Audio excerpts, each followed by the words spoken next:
Bangunnya kita di sholat subuh itu sebuah nikmat. Jadi kalau kita dibangunkan di sholat subuh itu sebuah nikmat yang luar biasa. Kenapa demikian? Karena kita bisa mematahkan ikatan-ikatan setan yang ada di tengkuk kita. Yang sering saya ceritakan hadis, siapa yang sholat di malam hari maka setan akan datang, kemudian mengikat di tengkuk kita sebelah kiri 3 ikatan sambil mengatakan tidurlah karena malam masih panjang. Kalau dia bangun maksudnya untuk subuh, kemudian berzikir hilang 1 ikatan. Kalau dia berwudu hilang 2 ikatan. Kalau dia subuh maka hilang 3 ikatan. Dan dia akan memiliki hati yang baik dan dia memiliki tujuan hidup di hari itu. Tapi siapa yang tidak bangun subuh, apalagi lewat subuh, maka hatinya akan busuk dan banyak masalah menimpa yang dia sendiri tidak tahu masalah itu datang dari mana.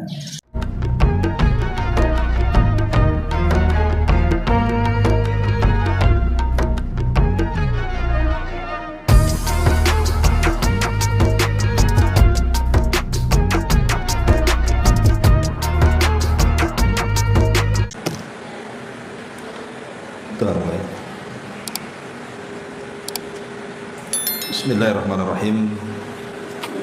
Assalamualaikum warahmatullahi wabarakatuh.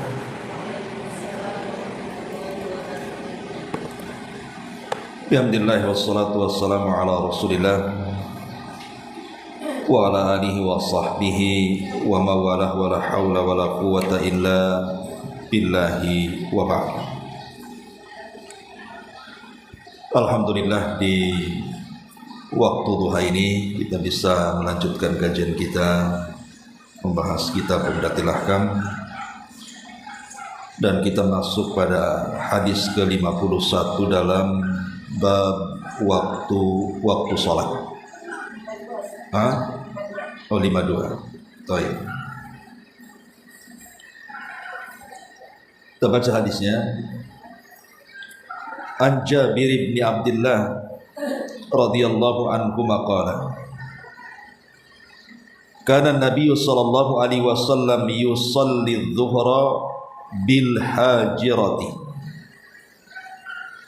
wal asra wasyamsu nakiyatun wal maghrib idza wajabat wal isya'a ahyanan wa ahyanan idza ra'ahum ijtama'u ajjala wa idza ra'ahum abta'u akhara was subha kana an-nabiy sallallahu alaihi wasallam yusalliha bi ghalasin.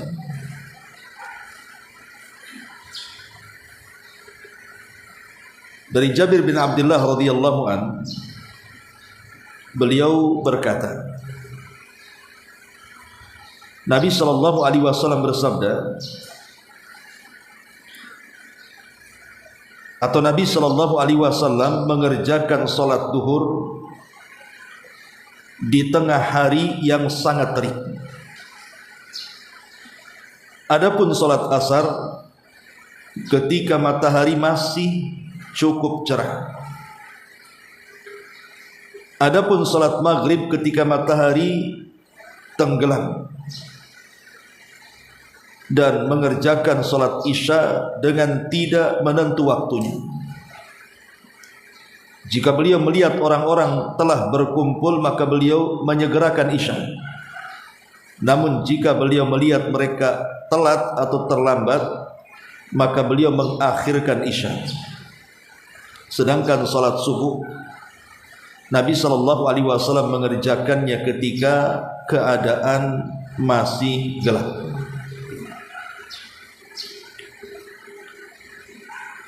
Kemudian hadis berikutnya, An Abil Minhal Sayyar ibn Salamah qala dakhaltu ana wa abi ala abi Barzat al-Aslami faqala lahu abi hadithna kaifa kana an-nabiy sallallahu alaihi wasallam yusalli al-maktubah faqala kana yusalli al-hajirah wa hiya allati tad'unaha al-ula hina tadkhadu syamsu wa yusalli al-asra thumma yarji'u ahaduna ila rihlihi fi aqsal madinati wasyamsu hayyatun wa nasitu ma qala fil maghrib wa kana yastahibu an yuakhira minal isya allati tad'unaha al-atamata wa kana yaqra'u an-nawma qablaha wal haditha ba'daha wa kana yanfatilu min salatil ghada hina ya'rifu ar-rajulu jalisahu wa kana yaqra'u fiha bis-sittin ila al-mi'ati. Dari Abu Minhal Sayyar ibn Salamah, beliau menuturkan bahwa dirinya dan bapaknya menemui Abu Barzah al-Aslami. Bapak Abu Minhal lantas berkata kepada Abu Barzah, ceritakan kepadaku tentang bagaimana Nabi mengerjakan salat 5 waktu. Abu Barzah menjawab, Nabi mengerjakan salat hajir, maksudnya zuhur, yang kalian sebut sebagai salat yang pertama. Ketika matahari telah bergeser, beliau salat asar yang waktunya jika salah seorang di antara kalian kembali ke rumahnya di ujung Madinah, matahari masih dalam keadaan terang berwarna putih. Aku lupa dengan perkataan Rasul tentang salat maghrib. Nabi senang mengakhirkan salat isya yang kalian sebut sebagai salat al-atam. Beliau membenci tidur sebelum isya dan berbincang sesudahnya. Beliau selesai salat subuh ketika seseorang sudah bisa mengenali teman duduknya. Beliau membaca 60 hingga 100 ayat dalam salat subuh tersebut. Ma'asyiral muslimat yang dimuliakan Allah Subhanahu wa taala, ada beberapa faedah yang bisa kita petik daripada hadis ini. Pertama di sini, di mana dalam hadis ini Jabir menyebutkan waktu-waktu pelaksanaan ibadah salat 5 waktu yang dikerjakan Nabi. Jadi Jabir menceritakan kepada kita tentang bagaimana pelaksanaan ibadah saat salat 5 waktu yang diajarkan Nabi, menunjukkan bahwa salat wajib itu ada waktu-waktunya. Inna salata 'alal mu'minina kitaban mauquta. Sesungguhnya salat bagi orang-orang yang beriman itu memiliki waktu-waktu yang tidak boleh diganti. Zuhur, asar, maghrib, isya dan subuh itu sudah ada waktunya, kapan dimulainya, kapan akhirnya, dan tidak bisa digeser-geser. Maghrib dikerjakan di isya, isya dikerjakan di subuh, subuh dikerjakan di zuhur. Harus tepat dikerjakan sesuai dengan waktunya. Kemudian yang kedua, di sini ada faedah bahwa salat zuhur itu sangat dianjurkan atau sangat disunnahkan dikerjakan di awal waktunya. Kapan itu? Ketika matahari condong ke arah barat sedikit. Karena Nabi SAW melarang tidak boleh salat zuhur ketika matahari tepat di atas kepala. Biarkan dia condong ke barat dulu sedikit, kemudian baru kita salat zuhur dan segera salat. Lah waktu salat zuhur ini akan berakhir ketika panjang bayangan satu benda sama dengan tingginya ditambah dengan panjang bayangan karena kecondongan matahari. Jadi salat zuhur ini berakhir ketika panjang bayangan satu benda sama dengan tingginya ditambah dengan panjang bayangannya. Artinya itu sudah selesai waktu asar. Tapi alhamdulillah sekarang kan pemerintah memudahkan. Tak perlu kita ini meletakkan satu tiang supaya dikira-kira bayangannya. Karena semua sudah dipermudah oleh pemerintah dan meletakkan kapan zuhur, kapan asar.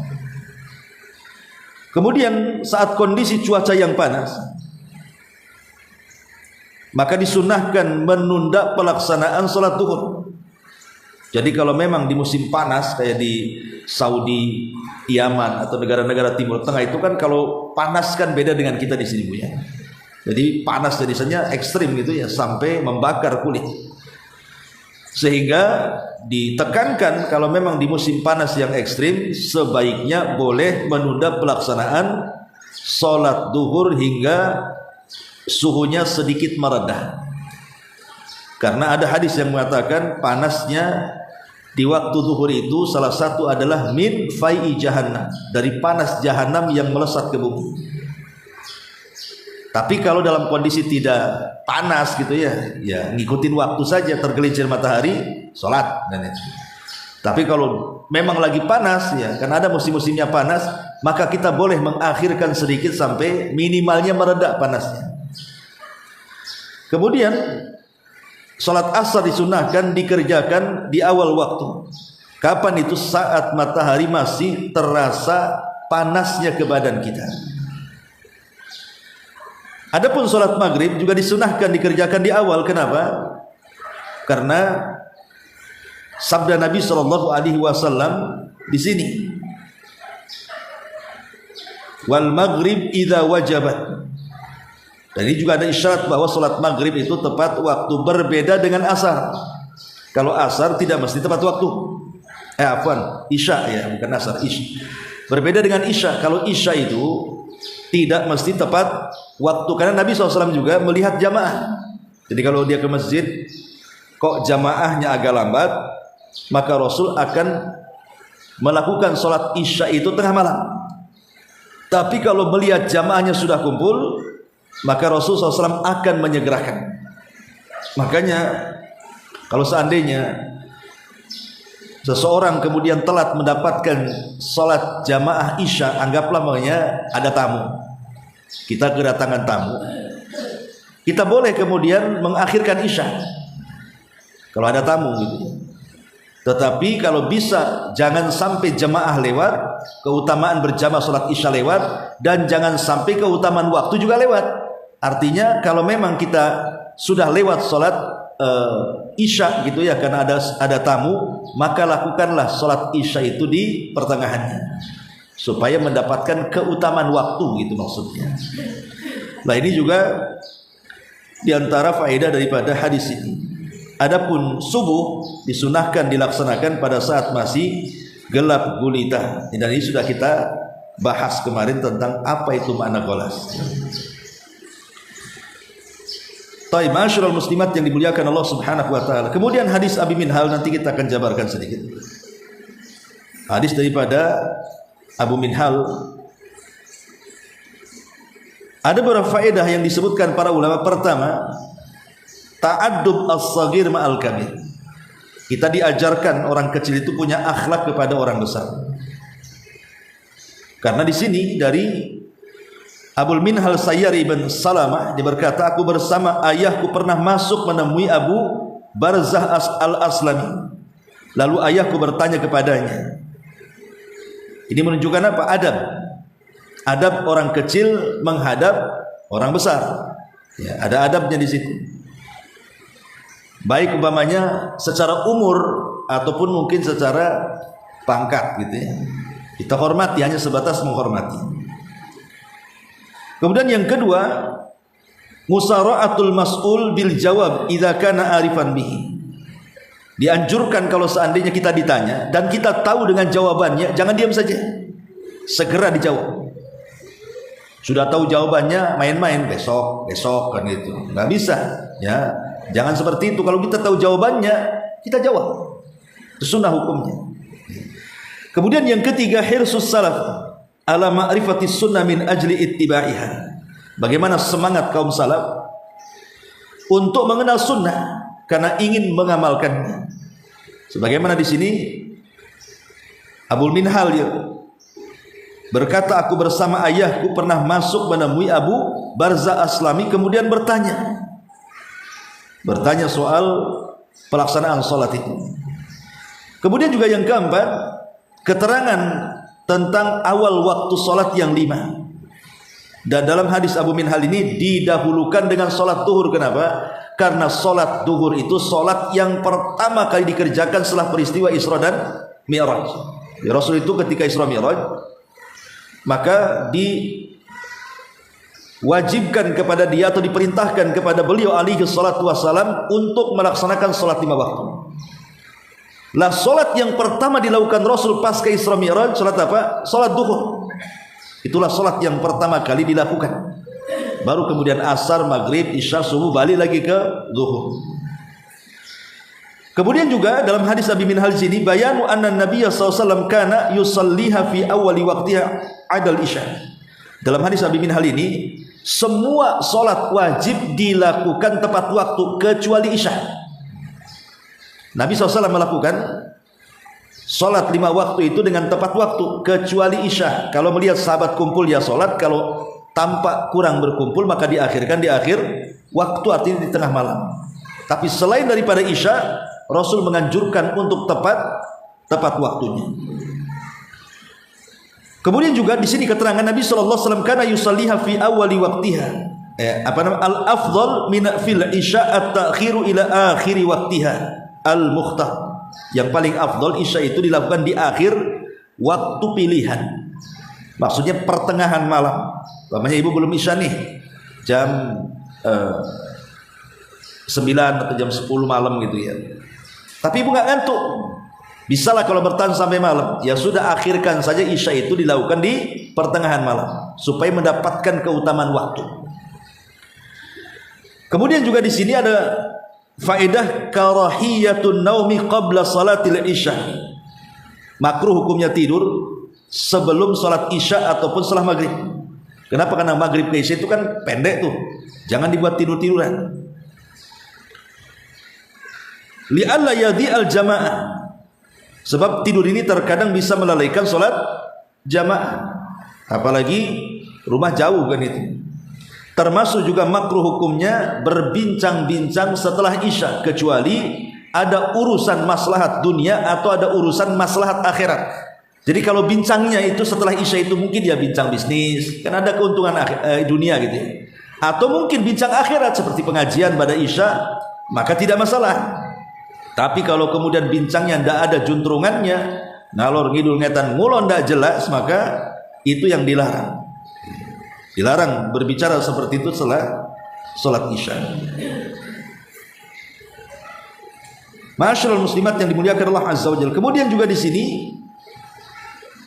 ada kalimat atama, sehingga ulama mengatakan salat isya juga terkadang disebut salat al-atama. Salat al-atama. Dan yang terakhir keutamaan ataupun faedah hadis ini adalah fadilatut tatwilil qiraati fi salati subhi. Disunahkan dipanjangkan bacaan ketika seseorang menjadi imam atau menjadi makmum di salat subuh. Karena di antara 5 waktu salat itu yang dianjurkan dipanjangkan bacaan ayatnya adalah salat subuh. Kenapa? Karena di situ disaksikan para malaikat. Inilah di antara faedah dari 2 hadis ini. Baik, kita kembangkan. Ma'asyiral muslimat yang dimuliakan Allah Subhanahu wa taala. Salat 5 waktu ini memiliki banyak keutamaan dan keistimewaan. Masing-masingnya tersendiri-sendiri. Maksudnya maghrib ini keutamaannya, kemudian isya itu keutamaannya, kemudian subuh ada lagi keutamaannya, kemudian zuhur ada lagi keutamaannya, dan begitu juga asar. Ya. Lalu apa saja keutamaan-keutamaan yang Allah anugerahkan kepada salat 5 waktu itu? Kita mulai dari salat zuhur dulu, karena memang salat yang pertama kali dilakukan Rasul pasca peristiwa spektakuler Isra dan Mi'raj. Ma'asyiral muslimat yang dimuliakan Allah Subhanahu wa taala. Adapun keutamaan salat zuhur, cukuplah melihat dari keutamaan salat sunnah qabliyahnya atau salat sunnah ba'diyahnya. Kalau kita sudah tahu bagaimana keutamaan salat qabliyah zuhur dan ba'diyah zuhur, maka disitulah kita akan mengenal bahwa salat zuhur itu sangat istimewa. Kalau sunnahnya saja sangat sedemikian istimewa, bagaimana pula yang wajibnya? Apa saja keutamaannya salat sunnah di waktu sebelum dan sesudah zuhur itu? Ma'asyiral muslimat yang dimuliakan Allah Subhanahu wa taala. Pertama, bahwa Nabi sallallahu alaihi wasallam bersabda, kata Nabi sallallahu alaihi wasallam, "Man shalla arba'an qabla dhuhri wa arba'an ba'daha lam tamassahun nar. Siapa yang menjaga salat 4 rakaat sebelum zuhur dan 4 rakaat setelah zuhur, maka tidak ada neraka yang akan menyentuhnya. Itu keutamaan salat sunnahnya saja. Ibu kalau umpamanya salat 4 rakaat sebelum zuhur, ya tentu 2 rakaat salam ya. Kemudian ibu salat zuhur, kemudian salat lagi 4 rakaat dengan 2 kali salam, maka ibu tidak akan disentuh api neraka. Lah kalau salat sunnahnya saja bisa menjauhkan seseorang dari sentuhan api neraka, tentu salat zuhur lebih hebat lagi karena kan hukumnya wajib. Kalau yang sunnah saja sedemikian hebatnya keutamaannya. Belum lagi keutamaan secara umum. Keutamaan secara umum tentang masalah salat gitu. Seperti salat bisa menghapus dosa, salat bisa mencegah perbuatan keji dan mungkar, dan begitu seterusnya. Masyaallah muslimat yang dimuliakan Allah Subhanahu wa taala. Adapun kemudian setelah zuhur ada salat asar. Ya, setelah zuhur itu ada salat asar. Adapun keutamaan salat asar ini besar sekali. Karena salat asar itu adalah salat penentu amalan kita diangkat atau tidak. Jadi salat asar itu menentukan kita. Apakah kita akan diangkat amalan kita ataukah tidak diangkat. Karena pertemuan malaikat pencatat siang dan pagi dan juga petang itu dimulai dari subuh dan salat asar. Makanya orang-orang yang menjaga salat asar itu kata Rasul, man hafadha ala baradaini dakhalal jannah. Barang siapa yang berusaha untuk menjaga 2 barad, maksudnya 2 salat dingin, kemudian Nabi SAW mengatakan maka dia wajib masuk surga. Yang dimaksud baradai ini di sini adalah zuhur dan juga asar.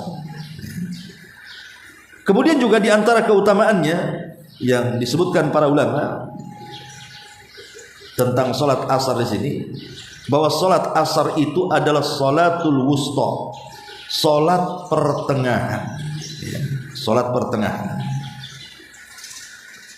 Dan salat pertengahan maksudnya di sini adalah salat yang disebut dalam Al-Quran sebagai salat wusta. Kan ada ayat yang mengatakan hafidhu ala salawati was salatil wusta, jaga oleh kalian 5 waktu salat, terutama salat wusta. Sebagian ulama mengatakan yang dimaksud wusta di sini adalah salat asar. Jadi kalau ibu bisa menjaga salat asar dengan baik, maka salat-salat yang lainnya ibu bisa lebih jaga lagi. Karena itu penentu masalahnya. Salat asar itu menentukan ibadah-ibadah yang lainnya. Bahkan lebih daripada itu, penyebab terbesar kita mendapatkan nikmat Allah di sorga dengan mampunya kita atau diberikan kesempatan untuk memandang wajah Allah itu, salah satunya adalah orang yang menjaga salat asar. Jadi akan diberikan nikmat yang sangat besar melihat Allah Subhanahu wa ta'ala. Masyaallah muslimat yang dimuliakan Allah Subhanahu wa ta'ala, dan banyak lagi. Kemudian setelah asar ada maghrib. Ya. Lalu apa keutamaan daripada salat maghrib? Adapun bicara tentang salat maghrib ini kan memang waktunya itu sangat singkat, karena dia kan dekat dengan isya itu singkat. Makanya sebaiknya jangan sampai kemudian kita mengakhir-akhirkan waktu maghrib sehingga tanpa sadar masuk ke isya gitu ya. Lah disebutkan dalam sebuah riwayat, orang-orang yang bersegera melaksanakan salat maghrib dan tepat waktu itu akan mendapatkan keumuman keutamaan. Di antaranya Nabi SAW mengatakan bara'atun minnar wa bara'atun minan nifaq. Maka dia akan terhindar dari neraka dan akan terhindar dari perbuatan nifaq. Dan salat maghrib ini memiliki salat sunnah juga. Ada salat sunnah rawatib ba'diyah, ada salat sunnah nawafil qabliyahnya. Jadi qabliyah maghrib itu bukan rawatib, itu salat nafilah namanya. Bisa dilakukan, bisa ditinggalkan sesuai dengan kondisi. Tapi kalau setelah maghrib itu ada rawatibnya di situ. Ada rawatibnya 2 rakaat. Dan Nabi SAW dijelaskan saat beliau terhalang solat ini ya, solat asar tadi ya. Nabi mengatakan dalam hadis ini tentang solat maghrib adalah solat awal salati, pertama solat fa'alahan Nabi sallallahu alaihi wasallam, yang Nabi sallallahu alaihi wasallam lakukan ba'da al-Isra'i wal Mi'raj, setelah dia melaksanakan peristiwa Isra dan Mi'raj. Dan kebanyakan para ulama ketika bicara soal maghrib hendaklah disegerakan dan makruh diakhirkan. Kalau datang maghrib ibu segerakan, jangan diakhirkan, terutama sekarang nih berbuka puasa ya kan, terkadang saking keasikan makan, nah itu akhirnya jam 7 baru maghrib, alasannya jam 7 adalah 10 menit ke isya kan, itu makruh hukumnya ya. Jadi sholat maghrib itu diawalkan segera, ibu ambil kurma, ibu ambil air, nah, setelah azan langsung sholat. Nanti kalau mau makan agak banyak setelah sholat saja. Nah, ini juga hati-hati karena keasikan berbuka terkadang tidak sadar 20-30 menit lewat baru setelah mendekati isya baru kemudian terburu-buru sholatnya. Makanya kata para ulama di sini tentang sholat maghrib ini disunnahkan ta'jilu sholatil maghrib, disegerakan sholat maghrib, kemudian wakarihu ta'khiraha, dan sebagian ulama memakruhkan orang-orang yang suka mengakhirkan sholat maghrib.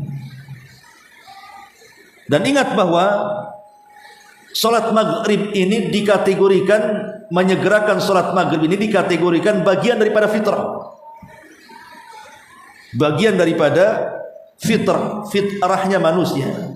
Nabi mengatakan la tazalu ummati alal fitrah, umat ini senantiasa masih berada di atas fitrah. Maksudnya di atas fitrah itu di atas keislaman, di atas akal sehat dan keislaman. Malam yuakhirul maghrib, selama mereka tidak mengakhirkan maghrib. Jadi sebaiknya jangan sampai sholat maghrib diakhir-akhirkan. Kemudian setelah maghrib ada namanya sholat isya, ada namanya sholat isya. Nabi mengatakan man hafadha ala hataini sholataini fi jama'atin arba'ina lailatan kutibat lahu bara'atun minnar wa bara'atun minan nifaq. Jadi barang siapa yang menjaga dua solat, maksudnya isya dan subuh, dia jaga tuh dua solat, itu isya dia jaga, subuh dia jaga, maka dia akan terlepas pertama dari api neraka dan yang kedua terlepas dari kemunafikan. Kemudian dalam riwayat yang lain Nabi SAW mengatakan laisa salatun athqala 'alal munafikin minal fajri wal isya. Tidak ada salat yang paling berat dilakukan orang-orang munafik melebihi salat fajar dan salat isya. Jadi orang munafik itu paling berat melaksanakan dua salat ini. Makanya siapa yang menjaganya maka akan terhindar dari sifat kemunafikan. Dan bagi laki-laki sangat dianjurkan berjamaah karena ada hadis yang mengatakan man shallal isya fi jama'atin faka'annama qama nisfal laili wa man shalla subha fi jama'atin faka'annama shalla laila kullah. Barang siapa yang salat isya berjamaah maka seolah-olah dia salat malam separuh malam. Barang siapa yang salat subuh berjamaah seolah-olah dia menghabiskan malam itu dengan salat malam. Dan ini keutamaan yang luar biasa. Ini salat isya. Kemudian yang selanjutnya adalah salat subuh, salat yang terakhir ya. Dan salat subuh jelas keutamaannya ya. Pertama, kita akan diberikan cahaya yang sempurna pada hari kiamat. Rasul mengatakan basyiril masya'ina bidzulami bin nuri tami yaumil qiyamah. Berilah kabar gembira orang-orang yang berjalan di kegelapan dengan cahaya yang sempurna kelak pada hari kiamat. Maka orang-orang yang berjalan untuk melaksanakan subuh, kemarin sudah jelaskan, wanita juga dianjurkan sholat subuh datang ke masjid ya. Walaupun tentu sholat di rumah lebih baik, tetapi sahabiah di zaman Nabi SAW mengambil manfaat di waktu subuh untuk berjamaah bersama Rasul sekalian olahraga, karena di situ ada cuaca yang sangat baik sekali untuk kesehatan. Kemudian juga sholat subuh ini disaksikan para malaikat. Disaksikan para malaikat sama dengan sholat asar. Bahkan bacaan Quran di sholat subuh akan disaksikan para malaikat. Karena Allah mengatakan inna Qur'an al-fajri kana mashhuda, sesungguhnya bacaan di sholat subuh itu disaksikan para malaikat, sehingga satu-satunya sholat yang disunahkan dipanjangkan bacaannya adalah sholat subuh. Dari sholat 5 waktu itu, sholat subuh itu dianjurkan panjang. Rasul sekurang-kurangnya 100 ayat lebih yang dibaca. Ya, kalau juz amma itu kan rata-rata 3 ayat, 6 ayat gitu ya. Tapi Rasulullah SAW kalau sholat subuh itu sampai tidak kurang dari 100 ayat. Kenapa Rasulullah SAW menyunahkan memanjangkan bacaan dalam sholat subuh itu? Karena bacaan di sholat subuh itu disaksikan oleh para malaikat. Termasuk juga sebab kita akan memandang wajah Allah di surga. Tadi sudah saya jelaskan, ada 2 sholat yang bisa menjadikan kita lebih banyak memandang wajah Allah. Pertama menjaga sholat asar, dan yang kedua membaca sholat subuh ya. Jadi betul-betul menjaga sholat subuh. Kemudian juga bahwa bangunnya kita di sholat subuh itu sebuah nikmat. Jadi kalau kita dibangunkan di sholat subuh itu sebuah nikmat yang luar biasa. Kenapa demikian? Karena kita bisa mematahkan ikatan-ikatan setan yang ada di tengkuk kita. Yang sering saya ceritakan hadis, siapa yang sholat di malam hari maka setan akan datang, kemudian mengikat di tengkuk kita sebelah kini 3 ikatan sambil mengatakan tidurlah karena malam masih panjang.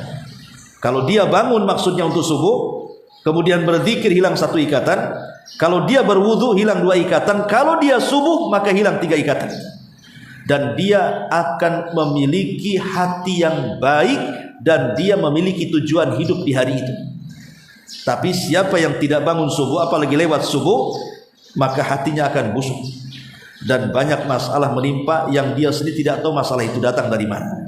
Ya, makanya kenapa kemudian salat subuh itu luar biasa. Sampai Anas bin Malik radhiyallahu anhu apabila diingatkan dengan satu peperangan dalam Islam namanya perang Tustar, itu menangis. Kenapa? Karena Anas ibn Malik itu tidak pernah meninggalkan subuh berjamaah dan selalu tepat waktu, kecuali di perang Tustar. Dia sholat subuh itu ketika terbit matahari. Alasannya kenapa? Karena benteng Tustar itu kan kuat tuh, sehingga tidak bisa ditembus oleh para sahabat, dan mereka harus menjebol benteng itu selama 1,5 tahun kurang lebih. Jadi kota itu dikepung oleh para sahabat, bentengnya tidak roboh-roboh, sudah setahun lebih. Bisa saja kekalahan kaum muslimin kan kalau kehabisan bekal. Qadarullah, benteng itu roboh di saat masuk waktu subuh. Sehingga sahabat tidak mungkin menyia-nyiakan kesempatan kan gitu ya. Sudah 1,5 tahun mereka ngepung, ketika bentengnya roboh masuk pula waktu subuh. Nah, kalau mereka sholat dulu umpamanya, ya bisa saja kemudian musuh akan memperbaharui benteng lagi kan gitu. Karena ada kesempatan mereka pun masuk dalam pertempuran di saat waktu subuh, sampai ketika dimenangkan peperangan itu rupanya sudah terbit matahari. Lah sahabat belum sholat subuh. Nah, langsung mereka pun setelah menang terbit matahari meninggi 1 tombak, maka mereka pun sholat subuh di luar waktunya. Itulah yang selalu ditangisi Anas bin Malik. Padahal sebenarnya melaksanakan sholat di luar waktu itu dibolehkan kalau ada uzur. Contoh mamanya Nabi pernah mengakhirkan sholat asar di waktu maghrib. Kenapa? Karena sibuk jaga parit kan dalam perang Ahzab itu. Jadi karena sibuk menjaga parit jangan sampai musuh masuk ke kota Madinah, akhirnya kemudian Rasul tanpa sadar waktu asar hilang, datang waktu maghrib, dan Rasul belum sholat asar. Akhirnya Rasul pun sholat asar di waktu maghrib. Lah hukum sholat asar di waktu maghrib kan tidak sah, karena sholat di luar waktu kan. Tapi dalam kondisi-kondisi tertentu boleh ya. Buktinya Rasul pernah melaksanakan asar di waktu maghrib karena memang kondisinya sedang perang. Lah apa yang dilakukan Nabi itu kan persis dengan apa yang dilakukan Anas bin Malik tuh. Anas bin Malik pun melaksanakan subuh di luar waktunya karena kondisi terdesak ketika peperangan. Kalau tidak diserang maka mereka akan gagal. Akhirnya betul istiad para sahabat, mereka menyerang, akhirnya menang. Cuman masalahnya sholat subuhnya diakhirkan, bukan diakhirkan sampai habis waktunya. Baru kemudian setelah terbit matahari mereka pun melaksanakan sholat subuh. Lah Anas bin Malik kalau diceritakan tentang perang Tustar itu menangis dan menangis. Bukan karena kemenangan, haru, tapi dia menangis karena dia tidak pernah meninggalkan sholat subuh tepat waktu kecuali di perang Tustar. Itu masalahnya, ya. Inilah diantara syarah daripada dua hadis tentang mawaqitus shalah, waktu salat. Wallahu alam. Kayaknya ngantuk sedikit nih. Efek puasa ya. Jadi kurang konsentrasi. Baik, sampai di sini kita buat tanya jawab saja. Silakan.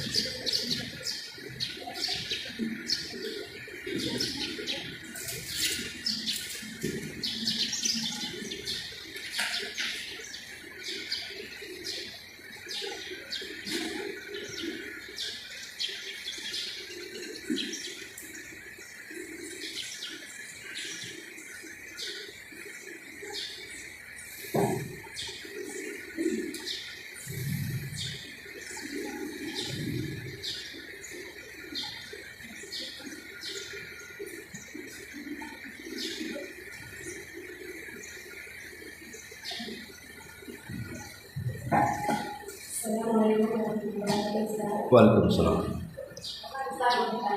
Iya. Khusus kita mengenai sholat bagus saat kita dalam sholat. Dalam sholat itu kita berkendaraan. Kalau misalnya kereta ya, kan buku sholat itu kan berdiri ya, masuk ya. Kan kita harus berdiri ya, atau kalau kereta mungkin bisa. Kalau yang pesawat itu bagaimana? Kalau kita berdiri, kecuali sujud ya, dalam keadaan itu ya. Iya. Ya, alhamdulillah. Pada dasarnya sholat wajib di kendaraan itu tidak sah. Melaksanakan sholat wajib di kendaraan itu hukum asalnya tidak sah. Kenapa? Karena Rasul tidak pernah melaksanakan sholat di atas kendaraan. Maksudnya sholat wajib.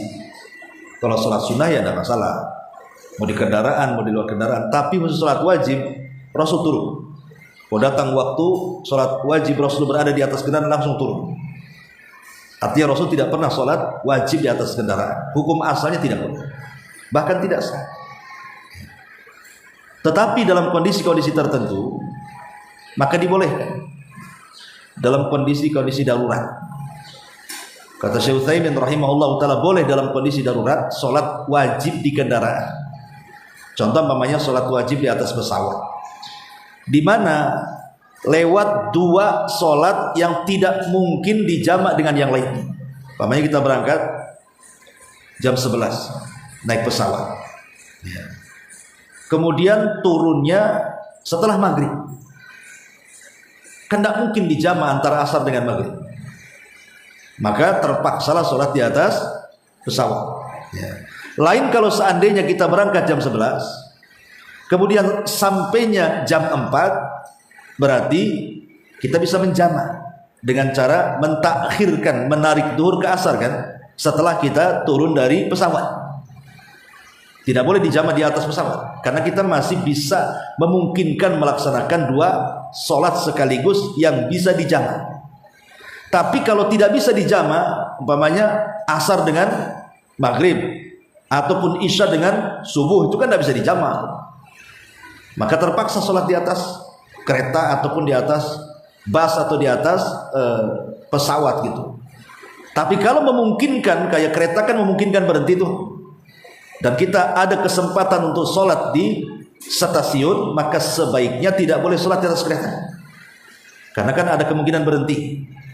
Kecuali kalau berhentinya sebentar hanya menurunkan penumpang kemudian lewat lagi, kalau kita turun ketinggalan kereta, kalau ketinggalan kereta tekor malah kan gitu, maka itu kan maksudnya darurat, ataupun bus dan begitu seterusnya. Jadi intinya kalau tidak memungkinkan turun, maka boleh sholat di atas kendaraan, intinya seperti itu. Adapun kaifiahnya, lihat kaifiahnya. Kalau memang tidak membahayakan, maka posisi kita itu berdiri, karena berdiri dalam sholat itu hukumnya rukun. Ya, tetap berdiri dalam posisi ini. Tapi kalau memang membahayakan, seperti di pesawat kan tidak mungkin berdiri. Yang duduk saja harus pakai seatbelt kan, itu harus tidak boleh lepas kan itu. Berdiri macam mana ya? Susah lagi kan? Maka boleh dalam posisi duduk. Di mana rukuknya tidak lebih rendah dibandingkan sujudnya. Dan ingat bahwa solat dalam posisi duduk itu bukan membungkukkan punggung, tetapi menundukkan kepala. Karena bahasa hadisnya yumi, mengisyaratkan. Jadi kalau kita sholat seperti ini, Allahu Akbar, rukunya gini saja, sujudnya gitu. Bukan begini. Nah, kan ada orang sholat tuh dibungkukkan begini, nanti bungkuk lagi begini, makin bungkuk nanti. Karena lafaz hadisnya yumi'u. Yumi itu artinya mengisyaratkan. Isyarat dengan apa? Dengan kepala, bukan dengan badan. Ya. Jadi cukup pakai kepala saja ruku dan sujudnya. Pamannya rukunya Allahu Akbar, Subhana rabbiyal azim. Kemudian sami Allah liman hamidah. Kemudian sujud lebih rendah lagi, Allahu Akbar. Begitu. Tetap badannya tegak seperti ini, bukan dibungkukkan. Ya. Jadi sholatnya seperti itu ketika di pesawat. Ya, pokoknya posisi sholat duduk memang seperti itu. Mau di rumah, mau di apa, orang sakit banyak di rumah kan, sholat di kursi ya seperti itu. Cukup diisyaratkan kepala, bukan badannya yang bergerak. Ya. Itu boleh kalau dalam posisi tertentu. Tapi kalau memungkinkan, di pesawat ada musolahnya, ya ke musolah lah kan gitu. Karena pesawat-pesawat besar itu biasanya ada tuh musolahnya. Kalau memungkinkan kita bisa berdiri kan itu rukun. Tapi kalau tidak memungkinkan ya sudah duduk saja. Wallahu a'lam.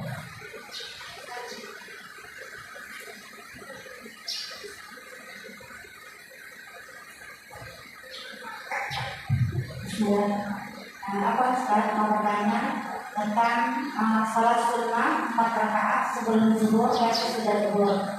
Ada sebagian ustaz yang mengatakan kalau dikerjakan 4 rakaat langsung sebelum dan 4 rakaat langsung juga sesudah.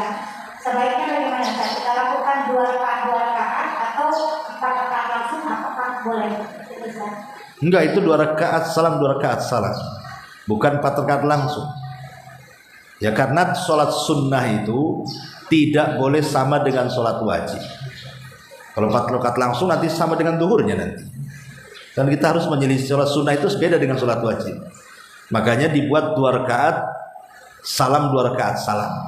Jadi 4 rakaat itu maksudnya 2 rakaat salam, 2 rakaat salam gitu maksudnya. Bukan kayak sholat witir 3 rakaat salam gitu ya. Wallahu a'lam.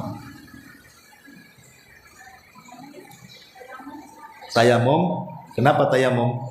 Caranya, tayamum itu caranya cuma 1 kali tepukan saja. Memang banyaklah ya khilaf ulama ya, tapi menurut redaksi hadis ya tayamum itu cukup memukulkan tangan di dinding atau di meja lah seperti ini. Kemudian boleh ditiup ya. Kemudian diusap ke wajah. Ini wajah ini ya, mulai dari tumbuh ini sampai zakon ini wajah. Kemudian dari telinga sini, telinga ini wajah diusap. Nah, diusap ya semuanya 1 kali saja. Nah, ada juga yang mengatakan boleh mengambil lagi sekali begini. Ya. Kemudian ditiup, baru ini kan tangan kanan nih. Nah, tangan kanan dulu seperti ini, ya, baru tangan kiri. Ya. Tapi boleh sekali tepuk untuk wajah dan tangan. Jadi gini, ya. Nah, tangan begini 1 kali, kemudian baru begini. Jadi, cuma sekali saja. Ada dalam mazhab Syafi'i memang sampai di sikut sini. Dalam mazhab Syafi'i sampai sini. Jadi bukan hanya gini, tapi baru begini. Dalam mazhab Syafi'i. Tapi yang kuat wallahu alam cukup sampai telapak tangan saja. Itu zahir hadisnya seperti itu. Ya, zahir hadisnya. Wallahu a'lam. Dan tayamum untuk pengganti wudu sama dengan tayamum untuk pengganti mandi junub. Umpamanya ibu melakukan hubungan suami istri malamnya dengan suami. Tahu-tahu pas subuh nggak ada air pula, kan gitu ya. Nggak mungkin ngetuk rumah tetangga pinjam air untuk junub, malu kan? Nah, maka cukup ibu tayamum saja. Pertama tayamum diniatkan untuk mandi junub, kemudian tayamum lagi diniatkan untuk mengganti wudu. Bentuknya gimana? Sama. Ya. Karena di masa para sahabat, Ammar ibn Yasir radhiyallahu anhu, ketika dia junub, dia belum tahu tentang tata cara tayamum untuk junub. Dikiranya tata cara tayamum untuk junub itu sama dengan orang mandi. Jadi dia guling-guling di pasir.